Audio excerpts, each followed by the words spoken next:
మీకు ఉన్నత విద్యను సాధించాలని ఉందా? అదే మీ గమ్యమైతే నేను చెప్పే ఈ కొన్ని విధానాలను పాటించండి. మీరు మీ గమ్యానికి చేరుకోగలుగుతారు. అందులో మొదటిది ఏంటంటే, మీరు నిత్యం దైవభక్తిని కలిగి ఉండండి. అలానే మీరు సాధ్యమైనంత వరకు సత్యాన్నే పలకండి. అలానే మీరు మీ గురువులను గౌరవించండి.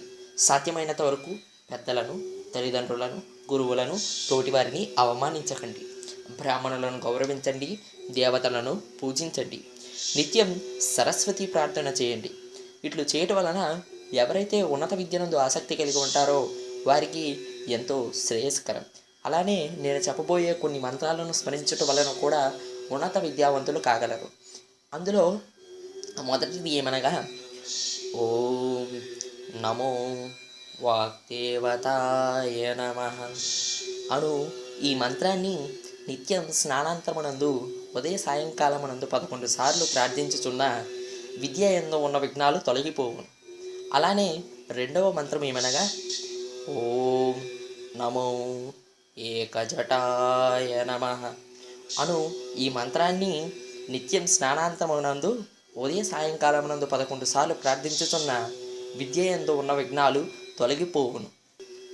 అలానే మూడవ మంత్రం ఏమనగా, ఓం నమో మాతాంగినే నమః అను ఈ మంత్రాన్ని నిత్యం స్నానాంతమున ఉదయ సాయంకాలమునందు 11 సార్లు ప్రార్థించుచున్న విద్య యందు ఉన్న విఘ్నములు తొలగిపోవును.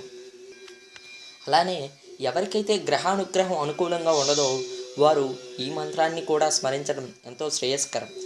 అది ఏమనగా, ఓం నమో బృహస్పతినే నమః అను ఈ మంత్రాన్ని స్నానాంతరమునందు ఉదయ సాయంకాలమునందు 11 సార్లు స్మరించటం వలన విద్య యందు ఉన్న విఘ్నాలు తొలగిపోవును.